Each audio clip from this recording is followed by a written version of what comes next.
Hello friend, this is Shalini Srivastava. स्वागत है आपका टीचिंग लर्नर्स में। आज हम शिक्षण कौशल में शिक्षण के सूत्रों को पढ़ेंगे। कल हमने शिक्षण के सिद्धांतों को ख़त्म कर लिया था। ये बहुत ही इंपॉर्टेंट टॉपिक चल रहा है। अब है शिक्षण के सूत्र।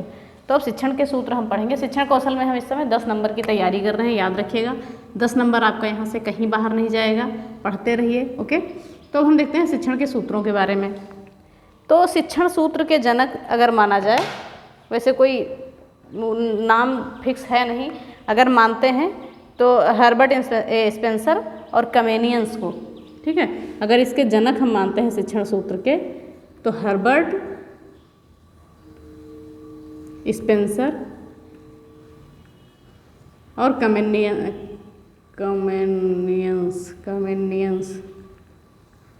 ठीक है, इनको मानते हैं। ओके, तो अगर जनक माना जाएगा हर्बर्ट स्पेंसर और कमेनियंस को। ओके, तो ये हो गया। इन्होंने संयुक्त रूप से शिक्षण सूत्रों को दिया था, तो इन्होंने इसकी संख्या 11 बताई थी। ओके, संयुक्त रूप से दिया था, संख्या इसकी 11 बताई थी, और वास्तव में इन्हीं को शिक्षण सूत्रों में ही रखा गया था। ठीक है, तो हम आगे देखते हैं। पहले शिक्षण सूत्रों के नाम देख लेते हैं, फिर हम डिटेल में शिक्षण सूत्र को पढ़ते हैं। ओके,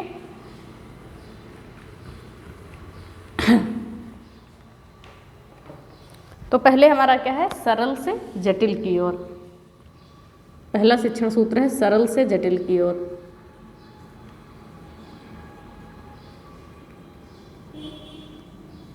से जटिल की ओर। फिर दूसरा है ज्ञात से अज्ञात की ओर।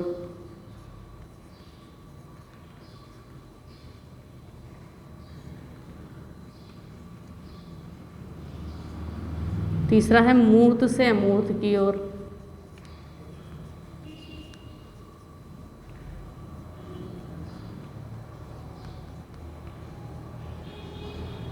ओके, सरल से जटिल की ओर, ज्ञात से अज्ञात की ओर, मूर्त से अमूर्त की ओर, और प्रत्यक्ष से अप्रत्यक्ष की ओर। प्रत्यक्ष से अप्रत्यक्ष की ओर।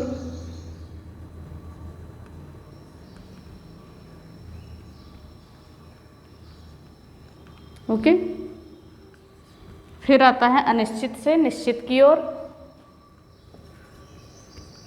अनिश्चित से निश्चित की ओर।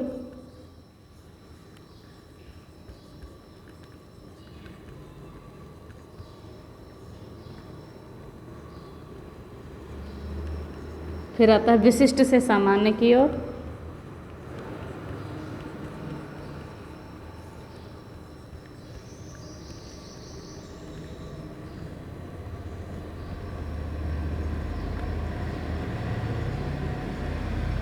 फिर 7 आता है विश्लेषण से संश्लेषण की ओर।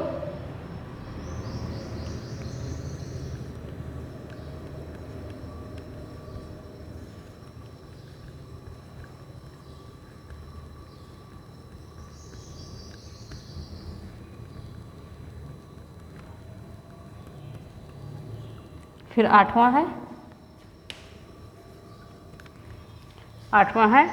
पूर्ण से अंश की ओर।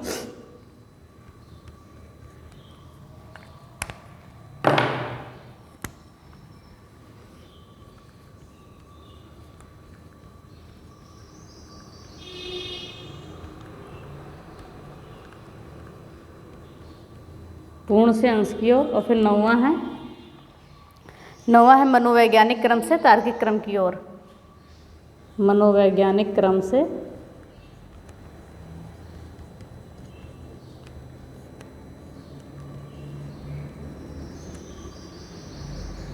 तार्किक क्रम की ओर।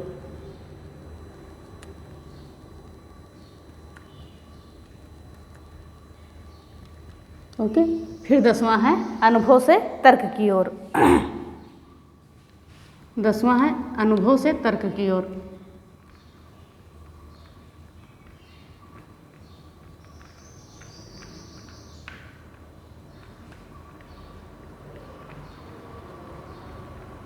और 11वां है प्रकृति का अनुसरण।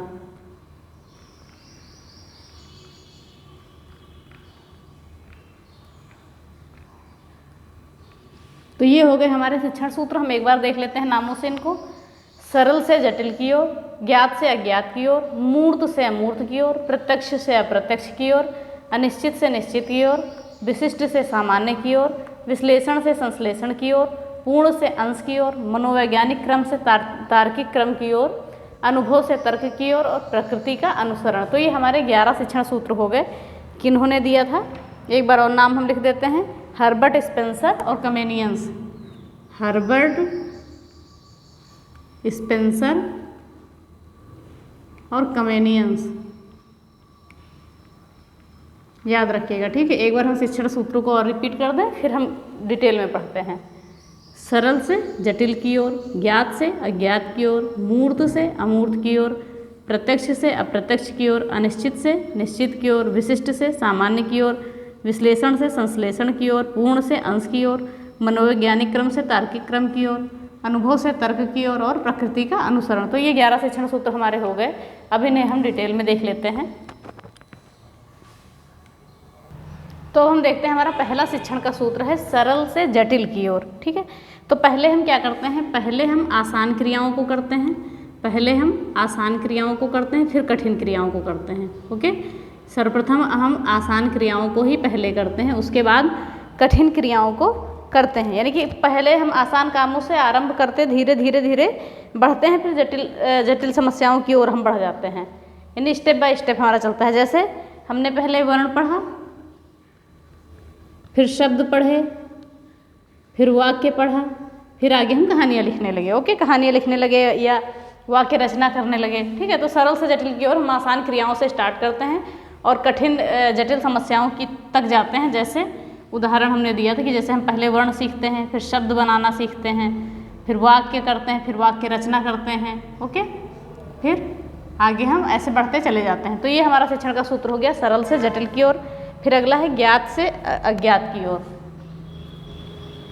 ज्ञात से अज्ञात की ओर।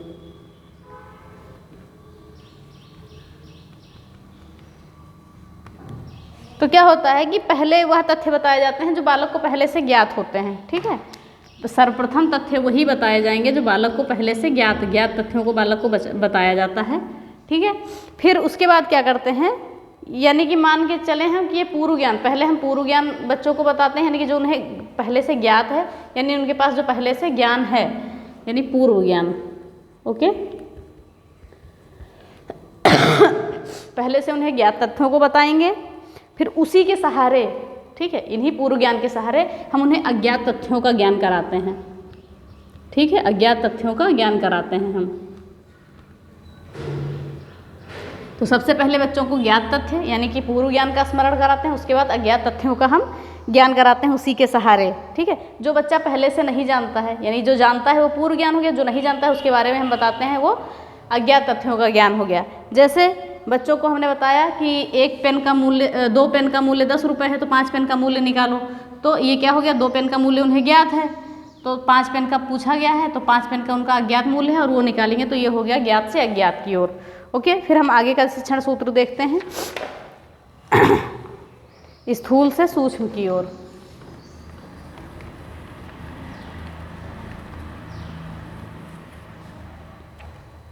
तीसरा है स्थूल से सूक्ष्म की ओर।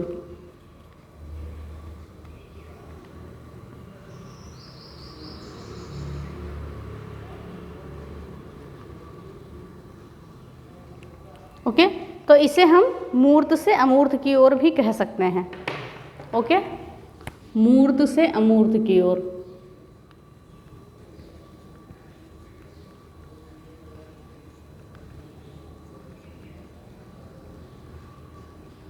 ये जो शिक्षण का सूत्र है हमारा आगमन विधि पर आधारित है, याद रखिएगा। ये पूछता है एग्जाम में कि कौन सा शिक्षण सूत्र आगमन विधि पर आधारित है, याद रखिएगा। तो जो ये शिक्षण का सूत्र है स्थूल से सूक्ष्म की ओर, ये आगमन विधि पर आधारित है। ओके, तो क्या होता है कि सबसे पहले बालक के सामने जो मूर्त है, यानी कि जो प्रत्यक्ष है, मूर्त यानी प्रत्यक्ष, जो बालक देख सकता है। ओके, जो मूर्त है उसे बताया जाता है, ठीक है। सर्वप्रथम बालक को जो मूर्त है उसे बताया जाता है और फिर उससे जोड़कर और भी तथ्य बताए जाते हैं जो अमूर्त होते हैं, जो दिखते नहीं हैं। ओके, पहले बालक को जो चीज़ें सामने होती हैं उसके बारे में बताते हैं, ओके। फिर ऐसी बातों के बारे में बताते हैं जो उनके सामने नहीं होती हैं, यानी जो प्रत्यक्ष रूप से उनके बारे में पहले बताएंगे, फिर अप्रत्यक्ष को बाद में बताएंगे। ओके, तो ये मूर्त से अमूर्त की ओर भी कहते हैं। जैसे कोई भी काम है, जैसे हमने कोई मित्र बनाया, तो मित्र हमने देखकर बनाया, फिर जब हम मित्रता निभाते हैं तो वो अमूर्त होती है, ये समझाने का प्रयास कर रहे हैं। जैसे हमने मित्र बनाया तो मित्र को हम देख सकते हैं, ठीक है, मूर्त है, मित्र जो है मूर्त है, और जो हम उससे मित्रता निभा रहे हैं वो अमूर्त है, उसे हम देख नहीं सकते हैं। ओके, तो ये हो गया मूर्त से अमूर्त की ओर, यानी कि पहले प्रत्यक्ष चीज़ों का ज्ञान कराते हैं, फिर जो दिखती नहीं है चीज़ें उनका ज्ञान कराते हैं। याद रखिएगा, स्थूल से सूक्ष्म की ओर आगमन विधि पर आधारित है, आगमन विधि पर आधारित है, याद रखिएगा, ये एग्जाम में पूछता है। फिर हम अगला शिक्षण सूत्र आते हैं। अगला शिक्षण सूत्र है प्रत्यक्ष से अप्रत्यक्ष की ओर। चौथा है प्रत्यक्ष से अप्रत्यक्ष की ओर।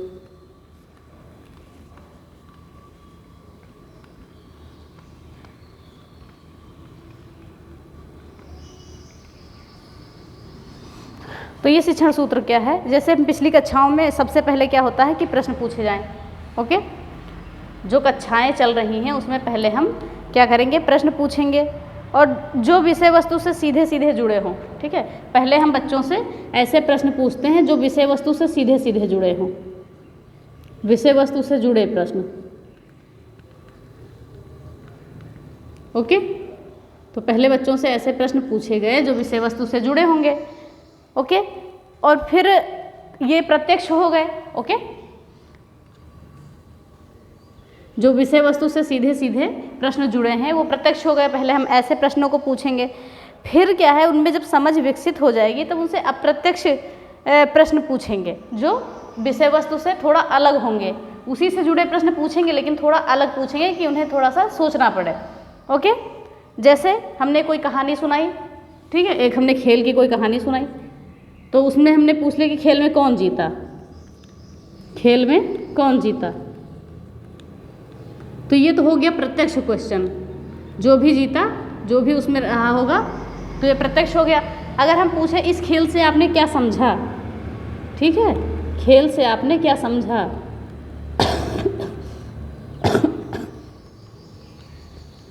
ठीक है, तो ये हो गया प्रत्यक्ष कि इसमें बालक सोच के बताएगा कि क्या समझे, पूरा ओवरऑल देखेगा, फिर सोचेगा, फिर बताएगा कि हमने क्या देखा।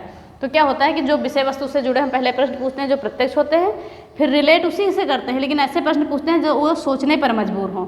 जैसे कहानी हमने सुना है कि खेल में कौन जीता, तो ये प्रत्यक्ष हो गया, क्वेश्चन पूछा, और फिर पूछा कि खेल से आपने क्या समझा, तो ये अप्रत्यक्ष हो गया। ओके, तो ये हमारा हो गया प्रत्यक्ष से अप्रत्यक्ष की ओर। अब हम आते हैं अपने अगले शिक्षण सूत्र पे। अब आता है हमारा अनिश्चित से निश्चित की ओर। ओके, तो हम क्या करते हैं इसमें, हम बच्चों को, जैसे हमने कुछ खिलौने दे दिए, ठीक है, 5-10 खिलौने हमने बच्चों को दे दिए, 10-15 खिलौने दे दिए, मान लीजिए हमने बच्चों को 10-15 खिलौने दे दिए। अब उसमें वो समझ नहीं पा रहा है कि कौन सा हम खिलौना लें, तो ये हो गया अनिश्चित। ओके, याद रखिएगा, ये हो गया अनिश्चित, यानी हमने कई सारे खिलौने दे दिए अनेक प्रकार के, तो बच्चा उसमें समझ नहीं पा रहा है कि हम कौन से खिलौने लें, तो वो हो गया अनिश्चित। अगर बच्चा उसमें से एक खिलौना चूज कर ले रहा है, एक खिलौना ले रहा है, एक खिलौना बच्चा पसंद कर ले रहा है, तो ये हो गया निश्चित। ओके, फिर से एक बार देखते हैं, हमने बच्चों को कई सारे खिलौने दे दिए, उसमें बच्चा ढूंढ रहा है अपनी पसंद का खिलौना, तो यह निश्चित हो गया कि ढूंढ नहीं पा रहा है। अगर उसने एक खिलौना उठा लिया वहाँ से, तो ये हो गया निश्चित, यानी कि ये सूत्र हमारा क्या हो गया, अनिश्चित से निश्चित की ओर। बच्चा कहाँ से गया, अनिश्चित से निश्चित की ओर। पहले उसे समझ नहीं आ रहा है, फिर उसने समझ के एक खिलौना उठाया, तो ये हो गया हमारा अनिश्चित से निश्चित की ओर। इस सूत्र को हम अनिश्चित से निश्चित की ओर कहेंगे। फिर अगला हमारा क्या है, विशिष्ट से सामान्य की ओर।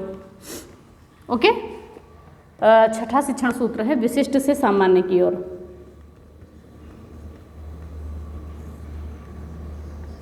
विशिष्ट से सामान्य की ओर।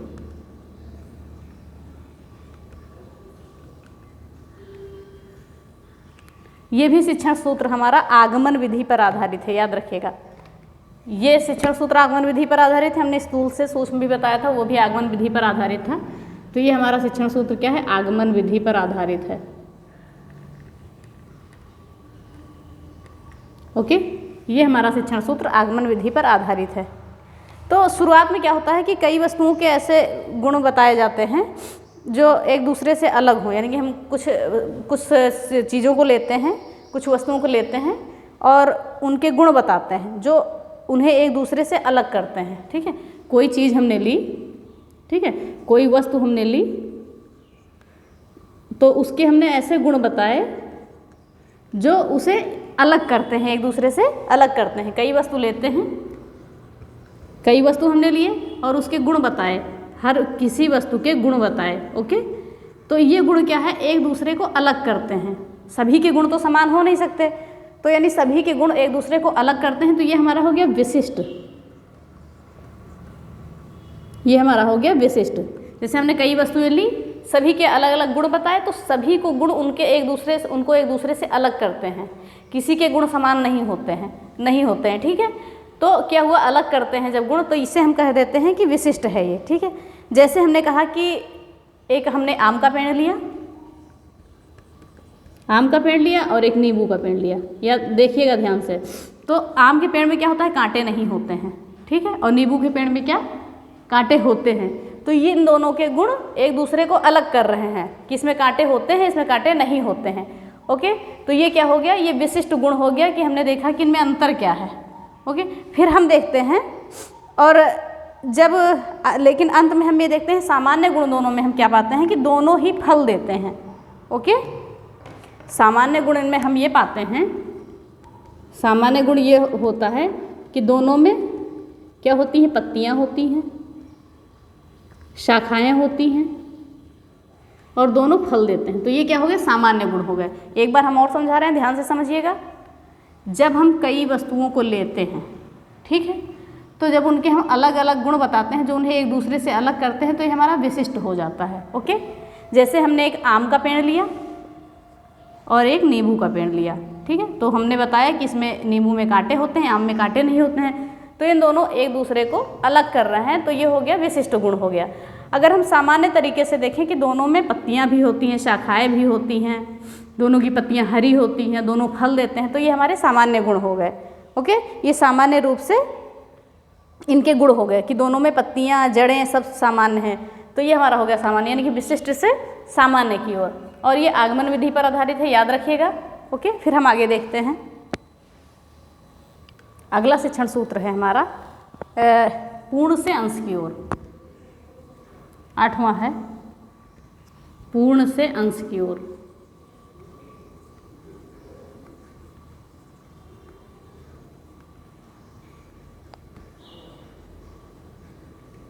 ओके, तो पूर्ण से अंश की ओर जो हमारा एक शिक्षण सूत्र होता है, ये गेस्टाल्टवाद से संबंधित होता है। ओके, गेस्टाल्टवाद से संबंधित होता है ये, गेस्टाल्टवाद से संबंधित, याद रखिएगा।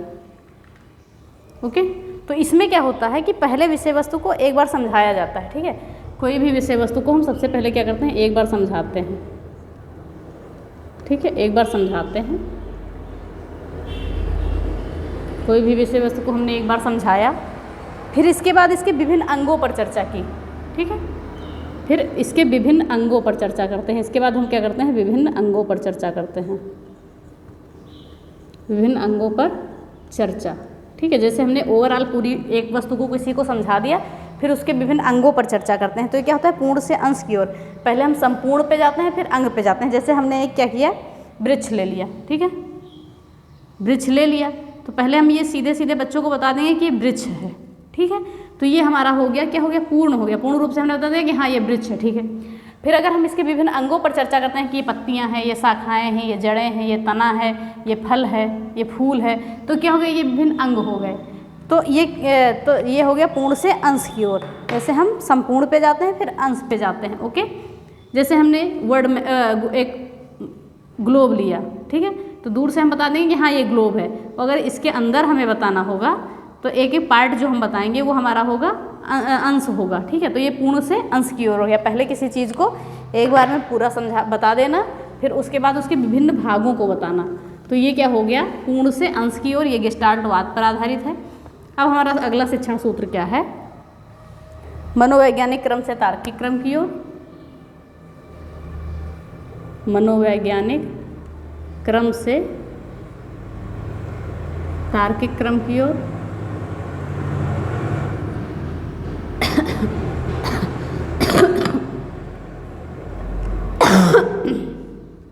फिर 10वां है अनुभव से तर्क की ओर।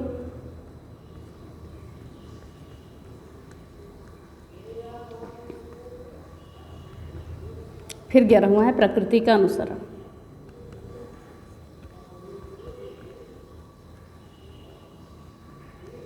ठीक है, तो क्या है मनोवैज्ञानिक क्रम से तार्किक क्रम की ओर। तो पहले बच्चा क्या है मनोवैज्ञानिक ढंग से सीखता है, ठीक है, मनोवैज्ञानिक ढंग से सीखता है, उसके बाद वो तर्क करता है। ओके, तो पहले बच्चों को मनोवैज्ञानिक ढंग से बताना चाहिए, फिर उसके बाद उन्हें तर्कपूर्ण ढंग से पढ़ाना चाहिए कि बच्चा तर्क करे, ये हो गया।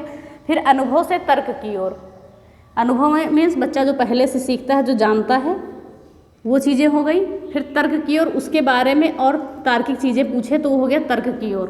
ठीक है, तो ये हो गया अनुभव से तर्क की ओर, यानी कि पहले से बच्चा जो जानता है और जो आगे पूछना चाहता है उसी के बारे में जो नहीं जानता है, तो क्या हो गया अनुभव से तर्क की ओर।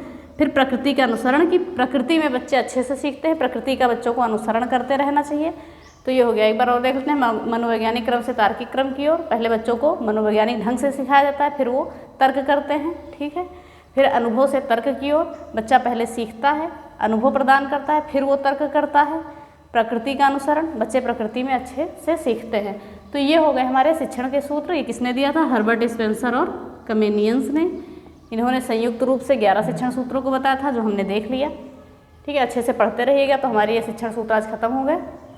कल हम कोई नया टॉपिक लेंगे, और पिछले वीडियो भी पढ़ते रहिए। जीवन कौशल की प्लेलिस्ट बनी हुई है, उसमें जाके पढ़िए। 10 नंबर की तैयारी आपकी पक्की होगी, इससे कहीं बाहर नहीं जाएंगे।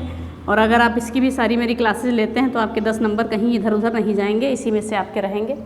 तो अगर वीडियो पसंद आती है तो प्लीज़ लाइक शेयर और सब्सक्राइब करें, बेल आइकन दबाना ना भूलें। धन्यवाद, जय हिंद।